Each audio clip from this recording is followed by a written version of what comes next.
Good morning प्यारे बच्चों। मेरा नाम अमित है और आज मैं दोबारा से आप लोगों के लिए 10th क्लास का चैप्टर नंबर 1 जो कि है हमारा केमिकल रिएक्शन एंड इक्वेशन लेके आया हूँ। ठीक है बेटा, स्टार्ट करेंगे चैप्टर को। चलिए, सबसे पहले हम चैप्टर के नाम जो है हमारा केमिकल रिएक्शन है। सबसे पहले तो हमें यही पता होना चाहिए कि केमिकल रिएक्शन का मतलब क्या होता है। आप क्या समझते हैं इस केमिकल रिएक्शन का? तो देखिए बेटा, केमिकल रिएक्शन का मतलब है क्या? Chemical change. क्या मतलब है बेटा? Chemical change. केमिकल चेंज का मतलब क्या है? जहां कहीं पर भी अगर आपको केमिकल चेंज देखने को मिलेगा वहां पर क्या है? केमिकल रिएक्शन होता है। ठीक है, चलिए अब हमें ये तो पता लगा कि केमिकल रिएक्शन क्या है। जहां कहीं पर भी आपको केमिकल चेंज देखने को मिलता है वो क्या है? वो केमिकल रिएक्शन होती है। बट अब हमें कैसे पता होगा कि केमिकल चेंज क्या होता है? तो आप यहां पर याद रखिए, क्या? New substance form. जहां कहीं पर भी केमिकल चेंज होगा, इसका क्या मतलब है? इसका मतलब ये है कि जहां कहीं पर भी केमिकल चेंज देखने को मिलेगा आपको वहां पर एक नया सब्सटेंस बना हुआ आपको मिलेगा।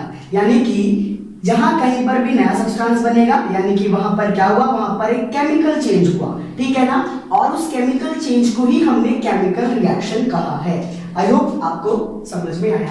एग्जांपल लेते हैं बेटा, जैसे कि एग्जांपल नंबर 1। ठीक, आपने देखा होगा कि हम जो कर्ड है, कर्ड यानी कि दही, दही कैसे बनता है? तो आपने देखा होगा कि मिल्क से क्या बनता है? कर्ड बनता है। मिल्क से क्या बनता है? कर्ड बनता है। तो एक बात बताइए बेटा, जब दूध से क्या बना? दही बना। ठीक, अब ये जो दही है ये एक नया सब्सटेंस है या नहीं? है ना? क्योंकि आप देखेंगे, क्योंकि जो कर्ड की जो प्रॉपर्टी है, जो इसकी केमिकल प्रॉपर्टी है, मिल्क से टोटली डिफरेंट है। ठीक है ना? इसका टेस्ट, ठीक है ना, अलग है एज कंपेयर टू किससे? मिल्क से। ठीक है ना? ये बहुत ज्यादा क्या, कर्ड जो है डेंस होता है, गाढ़ा होता है। मिल्क गाढ़ा नहीं होता, डेंस नहीं होता। इट मींस व्हाट कि milk, curd is totally different from milk, बहुत अलग है उससे। बट बना किससे है? मिल्क से ही बना है ना वो चीज। इट मींस व्हाट कि जहां कहीं पर भी, माने कि मिल्क यहां पर किसमें बदल गया? कर्ड में बदल गया। तो यहां पर क्या हुआ? यहां पर केमिकल रिएक्शन हुआ है। ठीक है ना? चलिए, नाउ सेकंड एक और एग्जांपल लेते हैं। देखा होगा जब हमारी बॉडी में रेस्पिरेशन होती है उसमें क्या होता है? तो चलिए रेस्पिरेशन को छोड़ते हैं, इससे चलो देखते हैं। सबसे पहले क्या, जब डाइजेशन होता है तो क्या होता है? ये जो फूड है, ठीक है ना, ये टूट के क्या बन जाता है? तो ग्लूकोज बन जाता है। क्या बन जाता है? ग्लूकोज। अब आप देख सकते हैं जब बॉडी में हमारा फूड जब डाइजेस्ट होता है तो फूड किस में कन्वर्ट हो गया बेटा? ग्लूकोज में। Glucose is different from food. हम जो भोजन ले रहे हैं वो ग्लूकोज डाइजेस्ट होने के बाद जो बन के आता है, ठीक है ना, ये एक कॉम्प्लेक्स कंपाउंड है, कॉम्प्लेक्स सब्सटेंस है। फूड काफी ज्यादा कॉम्प्लेक्स है जबकि ग्लूकोज एक सिंपल सब्सटेंस है। ठीक है ना? तो ये जो चेंज हुआ फूड से ग्लूकोज में, ये भी क्या है? ये भी एक केमिकल रिएक्शन है। ठीक है ना? जब रेस्पिरेशन होता है तो अगेन एक और रिएक्शन होती है हमारी बॉडी में। ठीक है ना? ये जो प्रोसेस है ये से तो हम कहते हैं डाइजेशन, और digestion is a biochemical reaction. हमारी बॉडी में होने वाली एक रिएक्शन, ठीक, केमिकल रिएक्शन है ये भी। ठीक, तो यहां पर फूड किस में चेंज हुआ? ग्लूकोज में, जो कि एक नया सब्सटेंस है। ठीक, जब फर्दर हमारी बॉडी में क्या होता है? रेस्पिरेशन होता है। क्या होता है? रेस्पिरेशन होता है। तो यही ग्लूकोज एनर्जी में कन्वर्ट हो जाता है। किस में कन्वर्ट हो जाता है? एनर्जी में कन्वर्ट हो जाता है। और अब आप देख सकते हैं कि ग्लूकोज में energy there is totally different from each other. ये एक दूसरे से काफी अलग हैं। रिएक्शन होने के बाद यहां पर क्या बना? एनर्जी बन गया। इट मींस व्हाट कि ये एक नया सब्सटेंस है। तो यहां पर क्या हुआ? यहां पर केमिकल चेंज आया। और यहां पर जब केमिकल चेंज आया तो उसी केमिकल चेंज को हम केमिकल रिएक्शन कहते हैं। ठीक है? ठीक,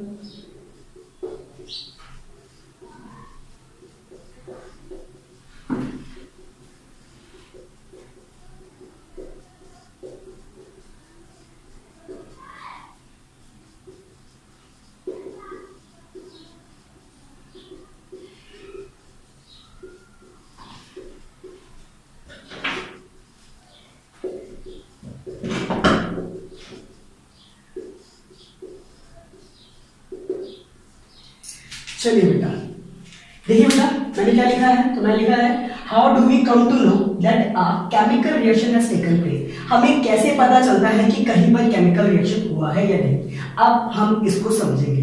देखिए बेटा, तो हमें कैसे पता लगेगा, तो एनसीईआरटी में हमें कुछ 4 पॉइंट्स दे रखे हैं। सबसे पहले बोलता है, वो कहता है चेंज इन स्टेट। क्या कहता है चेंज इन स्टेट। जहां कहीं पर भी आपको स्टेट में चेंज मिले, यानी कि हो सकता है कि कोई चीज सॉलिड है, सॉलिड से लिक्विड हो गई हो, लिक्विड से या फिर गैस हो गई हो, तो या अगर आपको इस टाइप का चेंज देखने को मिलता है, ठीक है, तो स्टेट में चेंज आया, सॉलिड लिक्विड गैस, ठीक, इस टाइप का चेंज, तो इसका मतलब क्या, स्टेट में चेंज आया। और जहां कहीं पर भी आपको स्टेट में चेंज मिलेगा, इट मींस व्हाट, कि वो एक केमिकल रिएक्शन है। ठीक, नाउ सेकंड है चेंज इन कलर। ठीक, क्या कलर में चेंज, आपको कलर में चेंज देखने को मिलेगा। ठीक, नाउ थर्ड है क्या, थर्ड है चेंज इन टेम्परेचर। टेम्परेचर में भी आपको चेंज देखने को मिल सकता है। नाउ एक और लास्ट है, that is what, evolution of gas. क्या, इवोल्यूशन ऑफ गैस। देखिए बेटा, केमिकल रिएक्शन को पहचानने के लिए हमारे पास उसकी 4 आईडी दे रखी है, ठीक है ना, पहचान है उसकी, जिससे हमें पहचान सकते हैं कि कहीं पर केमिकल रिएक्शन हो रही है या फिर नहीं हो रही है। ठीक है, बता सकते हैं। कैसे बता सकते हैं, याद रखना बेटा, जहां पर स्टेट में चेंज आया, कलर में चेंज आया, टेम्परेचर में चेंज आया, या गैस का इवोल्यूशन हो रहा है। चलिए एक इसको एग्जांपल लेते हैं, फिर समझते हैं। देखिए बेटा, हमने क्या किया, मैंने एक टेस्ट ट्यूब लिया, टेस्ट ट्यूब में हमने क्या ले लिया बेटा, तो टेस्ट ट्यूब में हमने पोटेशियम आयोडाइड लिया। क्या लिया बेटा, पोटेशियम आयोडाइड लिया। ठीक, अब इस पोटेशियम आयोडाइड में क्या ले लिया हमने, एक और टेस्ट ट्यूब ले लिया, ठीक है ना, जिसके अंदर एक और, ठीक है ना, ये सॉल्यूशन है, पोटेशियम आयोडाइड सॉल्यूशन, जो कि कैसा है, तो ये कलरलेस है। कैसा है बेटा, कलरलेस है, यानी कि इसका कोई भी कलर नहीं है। ये भी एक कलरलेस है, कैसा है ये, कलरलेस। पर ये क्या है, तो ये है लेड नाइट्रेट। क्या है, लेड नाइट्रेट। जब इसको इसमें मिक्स किया गया, ठीक है ना, इसमें जब मिक्स किया गया तो हुआ क्या, यहां पर एक येलो, क्या हुआ बेटा, यहां पर एक येलो प्रेसिपिटेट बना। क्या बना, येलो प्रेसिपिटेट बना। प्रेसिपिटेट क्या होता है, प्रेसिपिटेट एक सॉलिड इनसॉल्युबल सब्सटेंस होता है। तो इस रिएक्शन में आपको क्या समझ में आ रहा है इस एक्टिविटी में, तो जब हमने पोटेशियम आयोडाइड सॉल्यूशन को लेड नाइट्रेट सॉल्यूशन को मिक्स किया गया, तो हुआ क्या कि वहां पर ये दोनों के दोनों सॉल्यूशन स्टेट में थे। ये भी एक सॉल्यूशन है और ये भी एक सॉल्यूशन है। ठीक, तो यहाँ पर क्या हुआ, एक येलो प्रेसिपिटेट बना। ठीक है ना, ठीक है, क्या हुआ बेटा, यहाँ पर जो है, यहाँ पर क्या हुआ कि यहाँ पर एक प्रेसिपिटेट बना, जो कि कैसा है, येलो है। ठीक है, इस ये प्रेसिपिटेट किसका बना हुआ है, तो ये है लेड आयोडाइड। क्या है, लेड आयोडाइड। ठीक है ना, क्या बना यहाँ पर, तो लेड आयोडाइड बना। ठीक, और पोटेशियम नाइट्रेट बना, और क्या बना, पोटेशियम नाइट्रेट, जो कि ऑलरेडी सॉल्यूशन में है। तो यहाँ पर आप देख सकते हो दोनों के दोनों कलरलेस थे, तो आपको चेंज इन कलर देखने को मिला, कहीं ना कहीं आपको यहाँ पर चेंज इन स्टेट देखने को मिला। ठीक, तो इस तरह से किसी भी केमिकल रिएक्शन इन दोनों को जब मिलाया, उसमें जो चेंजेस आए, कलर में चेंज आया, स्टेट में चेंज आया, तो इससे हम बता सकते हैं, क्या बता सकते हैं, कि वहां पर केमिकल रिएक्शन हुआ है। चलिए बेटा, हम लोग एक और एग्जांपल लेते हैं, जिसमें हम देखेंगे कि चेंज इन टेम्परेचर और इवोल्यूशन ऑफ गैस देखने को मिलेगा। जैसे कि जिंक, चलिए तो पूरा लिख देते हैं अभी, ठीक है ना, जिंक ग्रैन्यूल्स। क्या है बेटा, ये जिंक ग्रैन्यूल्स में जब हमने डाइल्यूट क्या मिलाया, तो सल्फ्यूरिक एसिड जब मिलाया, क्या मिलाया, डाइल्यूट सल्फ्यूरिक एसिड जब इसमें मिलाया, तो क्या हुआ कि जिंक सल्फेट का फॉर्मेशन हुआ। ठीक है, क्या हुआ, जिंक सल्फेट बना। क्या बना बेटा, जिंक सल्फेट बना, प्लस हाइड्रोजन गैस का इवोल्यूशन हुआ।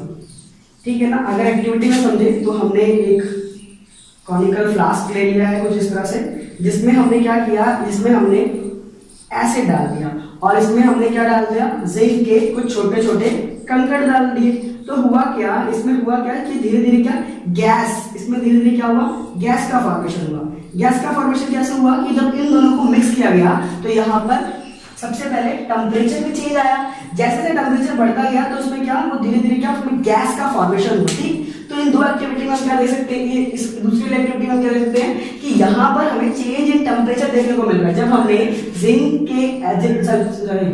जिंक के ग्रैन्यूल्स में जब हमने डाइल्यूट सल्फ्यूरिक एसिड में डाला तो उन दोनों के बीच में रिएक्शन हुआ। रिएक्शन हमें कैसे हुआ, तो जब उन दोनों को जब मिक्स किया गया तो उसमें से गैस का इवोल्यूशन होने लगा, गैस निकलने लगी।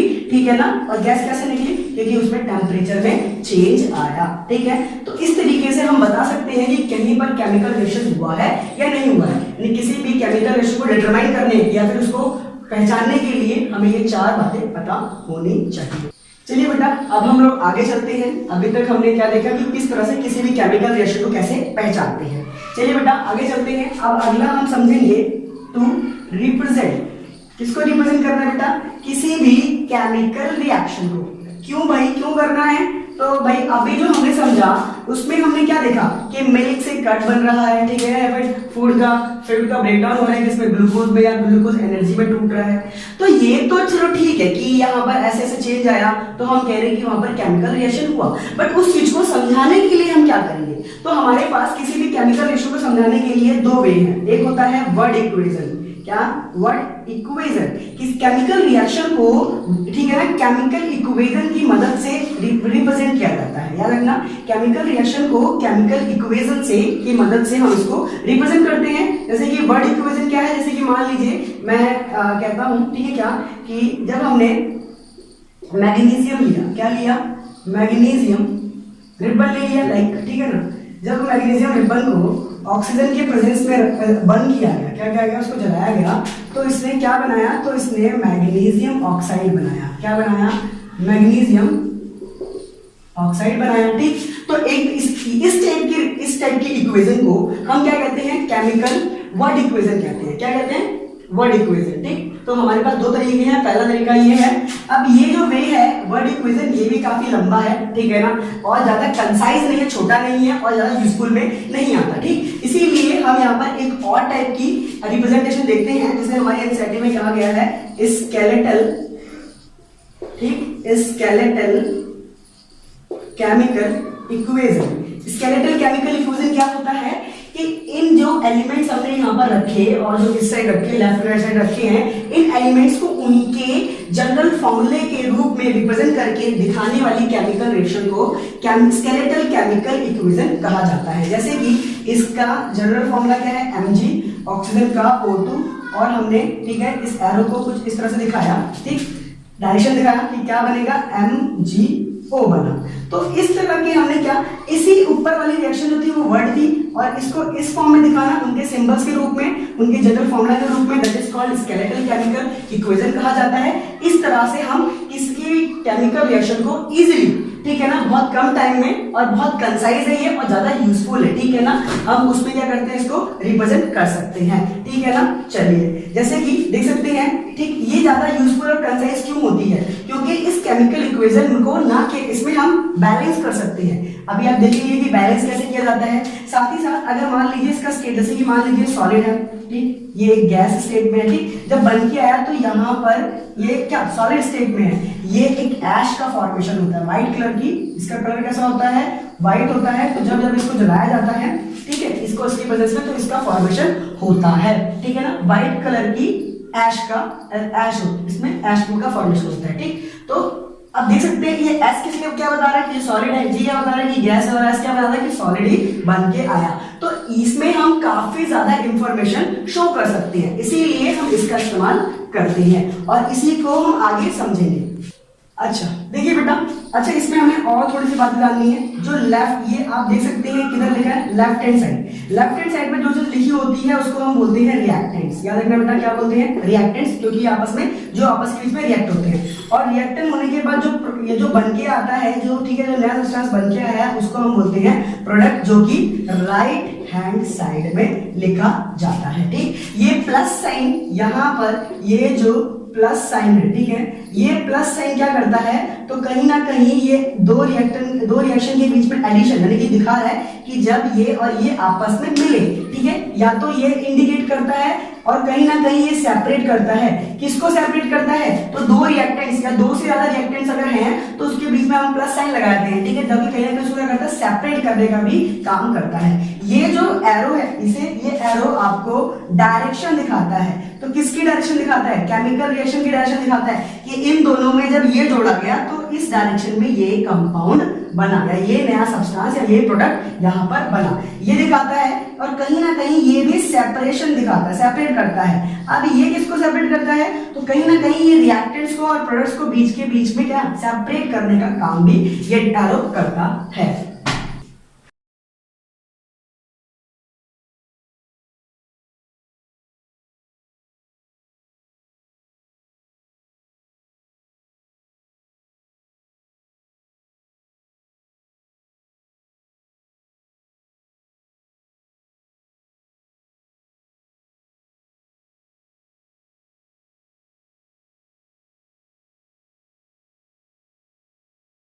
चलिए बेटा, तो अब हम लोग बात क्या करेंगे? अब हम लोग बात करेंगे to balance the chemical equation. किसी भी केमिकल इक्वेशन को, ठीक है ना, केमिकल इक्वेशन को किस तरह से बैलेंस किया जाता है, ठीक है ना। एक एग्जांपल लेते हैं, जैसे कि मान लीजिए कि हमने क्या लिखा, कोई लिख लिया H plus O2 that gives H2O, ठीक। जैसे कि ये एक केमिकल इक्वेशन यहाँ पर लिखी हुई है, ठीक। सबसे पहला स्टेप क्या करता है कि बॉक्स को आपको अराउंड बनाना है, ठीक। आप जितना भी जो फॉर्मूला लिखा है उसे आप बॉक्स में से पैक कर लेंगे, ठीक। अच्छा, बॉक्स में पैक कर लिया, उसके बाद आप लाइन खींच लीजिए, इधर लिख दीजिए लेफ्ट हैंड साइड, यानी कि जो रिएक्टेंस को रिप्रेजेंट कर रहा है यहाँ पर लिख दीजिए क्या, राइट हैंड साइड, ठीक। उसके बाद एक एक एलिमेंट लिख दीजिए HO, यहाँ पर H और O है, दोनों तरफ यही होंगे, ठीक है ना। उसके बाद नंबर ऑफ एटम लिखिए, क्या लिखेंगे इसमें, नंबर ऑफ एटम। तो H यहाँ पर कितना है, यहाँ पर 2 है, तो यहाँ पर क्या लिख दिया 2, यहाँ पर O कितना है 2, तो यहाँ पर 2 लिख दिया।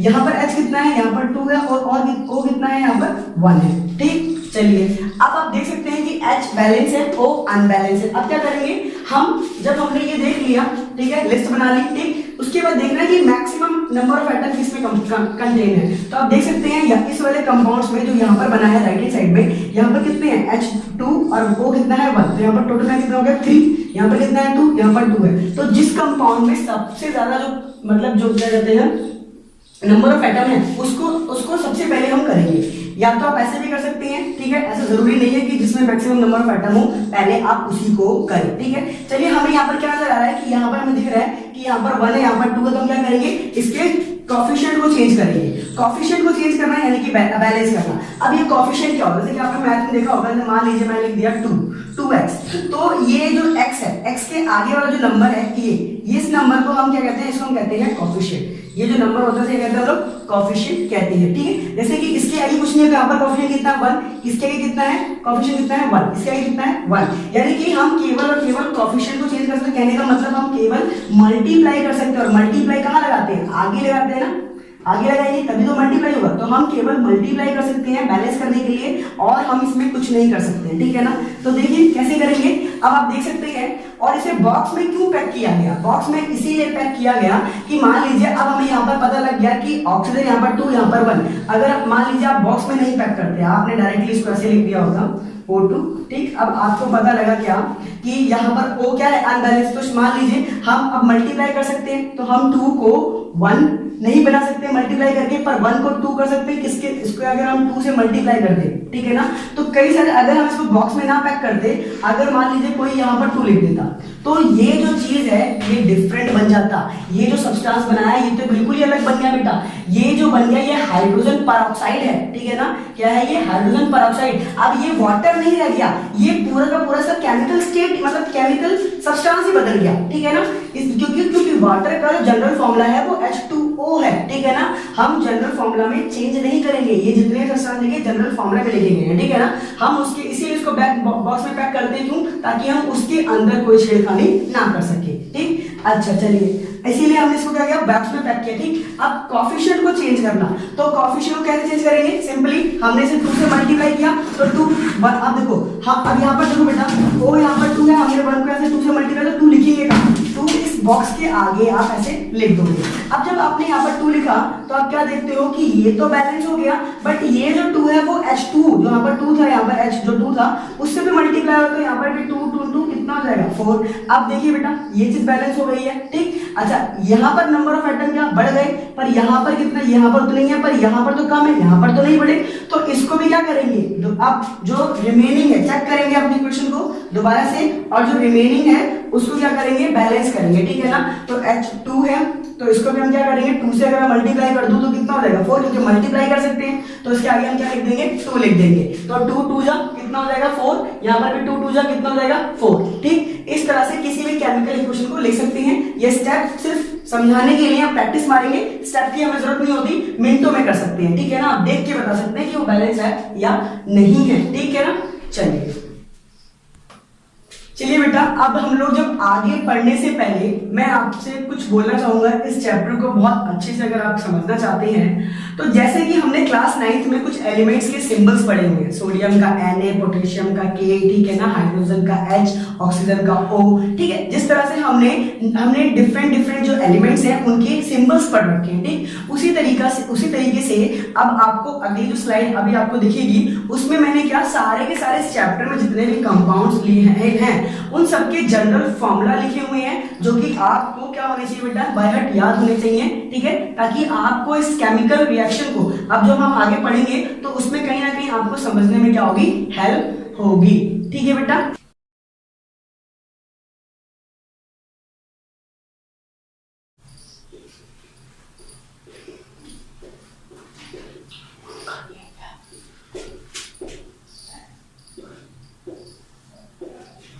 चलिए बेटा, अब हम लोग आगे चलते हैं। तो अब हम लोग जो पढ़ने वाले हैं that is called a type of chemical reaction, जो कि बहुत इंपॉर्टेंट है। अभी तक जो हमने चैप्टर पढ़ा उसमें कुछ खास नहीं था, ठीक है ना। चैप्टर कहीं ना कहीं स्टार्टिंग यहीं से होती है इस चैप्टर की, और यहीं से हम लोग समझेंगे, ठीक है ना। तो आज मैं आपको, ठीक है ना, सबसे पहला जो रिएक्शन है उसे हम बोलते हैं कॉम्बिनेशन रिएक्शन। क्या बोलते हैं इसको हम लोग, कॉम्बिनेशन रिएक्शन। अब कॉम्बिनेशन रिएक्शन क्या होता है, तो देख लीजिए, कोई कंपाउंड ए है, ठीक, उसको हमने किसी बी के साथ क्या किया, रिएक्शन करवाया, और हम, ठीक है, दो रिएक्टेंट्स है ए और बी, सॉरी एक कंपाउंड है, बी कोई एक कंपाउंड है, ठीक है ना, ये दोनों रिएक्टेंट्स है। जब इनको रिएक्शन करवाया तो क्या बना, ए बी बना, ठीक है, क्या बना, ए बी बना। ऐसा नहीं है कि यहाँ पर दो है तो दो ही हो सकते हैं, दो से ज्यादा भी हो सकते हैं। तो कॉम्बिनेशन रिएक्शन क्या कहता है कि व्हेन, ठीक है ना, व्हेन 2 और मोर, ठीक है ना, reactants are combined together to form a single product, ठीक है ना, कि जब दो या दो से ज्यादा रिएक्टेंट आपस में मिलकर एक सिंगल प्रोडक्ट बनाते हैं तो उसी को कॉम्बिनेशन रिएक्शन कहते हैं। चलिए इसका एग्जांपल लेते हैं। जैसे कि हमारी बुक में क्या दे रखा है, तो CaO है। अब इसे हम बोलते हैं क्विकलाइन। क्या बोलते हैं इसको, क्विकलाइन इसका कॉमन नेम है बेटा। क्या नाम है इसका, कॉमन नेम। इसको हम जनरली बोले तो कैल्शियम ऑक्साइड है, ठीक है ना। तो ये कैल्शियम ऑक्साइड क्या है, जस्ट लाइक अ चूना, ठीक है। आपने घर में कभी चूना देखा हो, इस्तेमाल होता, अब तो नहीं होता, पहले होता, ठीक है ना। चूना कभी आपने देखा हो, ठीक है। तो ये चूना है जैसे। तो इसमें चूने में हमने क्या किया, जब हमने इसमें वाटर मिलाया, क्या मिलाया, जब हमने इस कैल्शियम ऑक्साइड में क्विकलाइन में वाटर जब मिलाया तो इसमें इन दोनों को मिलाने के बाद इसमें क्या बना, CaOH ब्रैकेट का वोल्टेज, दैट इज क्या, कैल्शियम हाइड्रोक्साइड का फॉर्मेशन हुआ। अब आपको समझना क्या है, आप देख सकते हैं कि क्या यहाँ पर ये पूरा का पूरा अपने आप में क्या A को रिप्रेजेंट कर रहा है, ये अपने आप में क्या B को रिप्रेजेंट कर रहा है, ठीक है। और दोनों ने आपस में मिलकर एक सिंगल प्रोडक्ट बनाया है। तो जहां कहीं पर भी आपको कुछ इस तरह से देखने को मिले क्या, कि जब एक, ठीक है ना, दो रिएक्टेंट्स या दो से ज्यादा रिएक्टेंट्स मिलकर एक चीज बनाए, एक सिंगल प्रोडक्ट बनाए, तो इसी को कॉम्बिनेशन रिएक्शन कहते हैं, ठीक है। चलिए आई होप आपको ये समझ में आया होगा, ठीक है ना। अब आगे देखते हैं बेटा, तो अब आगे चलते हैं। आगे क्या है, तो ये अभी आपकी बुक में लिखा हुआ है डू यू नो में। अगर आप येलो कलर के ऑरेंज कलर का बॉक्स है, ठीक है ना, डू यू नो, ये बहुत आता है बेटा, ठीक है ना, पेपर में क्वेश्चंस आते हैं। ये जो कॉमन नेम मैं आपको बता रहा हूं ये आपको पता होना चाहिए, ठीक है बेटा। चलिए बेटा, इसका नहीं बताया, इसको हम बोलते हैं स्लेक लाइन, ठीक है। इसका कॉमन नेम क्या है, स्लेक लाइन। कॉमन नेम क्या, जैसे कि हम कॉमन नेम इसको हम क्या चीज कहते बोलेंगे, ठीक है ना, जस्ट लाइक दैट, ठीक। तो अब क्या है, देखिए बेटा, अब इस डू यू नो को समझने के लिए आपको यहां समझ में आना बहुत जरूरी है। तो क्या हुआ क्या, बेसिकली मान लीजिए एक बाल्टी में पानी लिया गया है और उसमें चूना हमने मिलाया। जब चूने को मिलाया गया तो आपके एनसीईआरटी बुक में देखेंगे उसको ना टच करते हुए एक हैंड दिखाई दिया। इट मींस व्हाट कि इन दोनों के बीच में हीट का जनरेशन हुआ, मतलब कहीं ना कहीं क्या हीट डेवलप हुआ।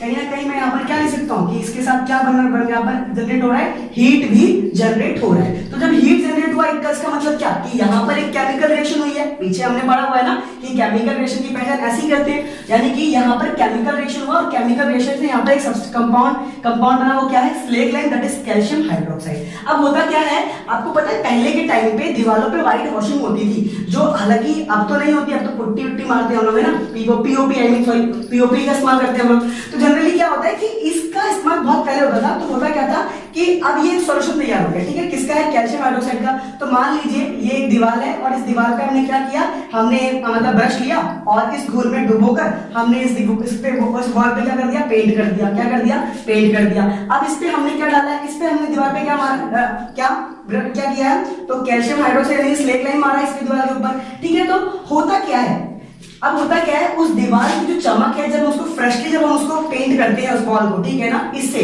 तो वो तो उसको सडनली जो है ना एकदम चमक नहीं आती है, व्हाइट कलर की शानदार चमक जो है तुरंत नहीं आती है। ये क्या होती है, 2-3 दिन बाद जो है वो जो दीवार है वो एकदम से क्या, एकदम सफेद चमक उठती है। तो ऐसा क्यों और ऐसा क्या हुआ, तो देखो बेटा हुआ क्या कि जब हमने दीवार पे कैल्शियम हाइड्रोक्साइड को क्या किया, पेंट किया, तो हमारे सराउंडिंग में जो CO2 गैस थी, ये गैस है, तो इन दोनों के बीच में भी क्या हुआ बेटा, एक रिएक्शन हुआ, ठीक है ना। और क्या बना, तो यहाँ पर क्या बना बेटा, तो यहाँ पर CaCO3 बना, ठीक है ना। क्या बना, कैल्शियम कार्बोनेट बना, और ठीक है ना, कैल्शियम कार्बोनेट बना, और क्या बना, और इसमें वाटर का फॉर्मेशन हुआ। तो ये जो कैल्शियम कार्बोनेट है, ठीक है ना, देखो बेटा ये जो कैल्शियम कार्बोनेट है, ये वॉल के ऊपर ये जो व्हाइट कलर की जो चमक आई है वो कहीं ना कहीं इसी कैल्शियम कार्बोनेट की ही वजह से आई है, ठीक है ना। एज अ पपड़ी बन गई उसके ऊपर, ठीक है ना, व्हाइट जो चमक दे रही है, ठीक। और कहीं ना कहीं ये क्या है, ये भी एक केमिकल रिएक्शन है। तो ये डू यू नो में आपकी बुक में बताया हुआ है, ठीक है। बिल्डिंग पे व्हाइट वॉशिंग है, घरों में व्हाइट वॉशिंग, इसीलिए इसी का इस्तेमाल होता था। तो अब इसी हमारी एनसीईआरटी की बुक में पहले तो उसने कॉम्बिनेशन के बारे में बताया, ठीक, फिर हमने ये डू यू नो देखा। अब इसमें एक और टाइप, इसी कॉम्बिनेशन में हमें एक और रिएक्शन बताता है जिसे हम कहते हैं exothermic reaction. Exothermic reaction is what, is nothing बेटा, जहां पर एनर्जी क्या होती है, रिलीज होती है। इज सिंपल, जहां पर एनर्जी क्या होती है, रिलीज होती है, उसी को हम क्या कहते हैं, उसी को हम एक्सोथर्मिक कहते हैं। एक्सोथर्मिक रिएक्शन का जहां पर एनर्जी रिलीज होती है। एनर्जी किसी के भी फॉर्म में हो सकती है, हीट के फॉर्म में हो सकती है, लाइट के फॉर्म में हो सकती है, ठीक है, किसी के भी फॉर्म में एनर्जी हो सकती है। It is a form of energy, ठीक है ना। तो जहां कहीं पर भी आपको एनर्जी रिलीज होती है उसे क्या कहते हैं हम लोग, एक्सोथर्मिक कहते हैं। जैसे कि ये क्विक लाइन वाली, जब क्विक लाइन में वाटर मिलाया तो कैल्शियम हाइड्रोक्साइड के साथ हीट भी जनरेट होती है। हालांकि लिखा नहीं है आपके एनसीईआरटी बुक में भी, बट हम लिख सकते हैं कि ये भी क्या है, इट इज एग्जांपल ऑफ क्या, एक्सोथर्मिक। या फिर चलिए एक और ले लेते हैं हम लोग, ठीक है ना। अच्छा बेटा एक चीज और, कहीं ना कहीं मान देखिए बेटा मैं आपको बैलेंस करना सिखा चुका हूं, तो मैं यहाँ पर हो सकता है कि बैलेंस रिएक्शन को बैलेंस नहीं करूंगा, सिर्फ और सिर्फ आपको समझाने के लिए। क्या होता क्या कि जो ग्लूकोज होता है C6H12 और O6 में, ठीक है, ये हमारा क्या होता है, ग्लूकोज का फॉर्मेशन, ग्लूकोज का फॉर्मूला होता है C6H12O6 में। जब क्या होता है O2 क्या, यानी देखिए बेटा ये होता क्या है, ये हमारी बॉडी में सेल्स के इनसाइड में जब डाइजेस्ट होने के बाद फूड जो है इस फॉर्म में फॉर्म हो जाता है। जब हम सांस लेते हैं, जब हम ऑक्सीजन को इनहेल करते हैं, तो वो ब्लड हमारे ब्लड में मिलके जब सेल के पास पहुंचती है, तो जब सेल के अंदर जहां पर ये सेलुलर रेस्पिरेशन है कहीं ना कहीं, ठीक, तो जब ये आपस में मिलती है तो इनके बीच में एक रिएक्शन होता है। रिएक्शन में क्या बनता है बेटा, एनर्जी बनती है। क्या बनती है, एनर्जी बनती है। और एनर्जी के साथ क्या बनता है इसमें, एनर्जी के साथ इसमें CO2 बनता है और वाटर का फॉर्मेशन होता है। तो अब यहाँ पर ये कभी कभी क्वेश्चन आता है कि क्या रेस्पिरेशन एक एक्सोथर्मिक रिएक्शन है, तो हम क्या कहेंगे, यस जरूर है। क्यों, क्योंकि यहाँ पर एनर्जी बन रही है, और जहां कहीं पर भी एनर्जी का क्या होता है, रिलीज हो रहा है। देख सकते हैं आप यहाँ पर साइड में रिलीज हो रहा है। रिलीज होने का मतलब क्या कि प्रोडक्ट के साथ बनेगी, ठीक है ना। तो प्रोडक्ट के साथ ही बन रही है, एनर्जी रिलीज हो रही है, ठीक। तो कहीं ना कहीं जहां एनर्जी रिलीज होती है उसको क्या कहते हैं हम लोग, एक्सोथर्मिक रिएक्शन कहते हैं। आई होप आपको ये समझ में आया होगा। तो बाकी हम लोग आगे की वीडियो में देखेंगे। धन्यवाद।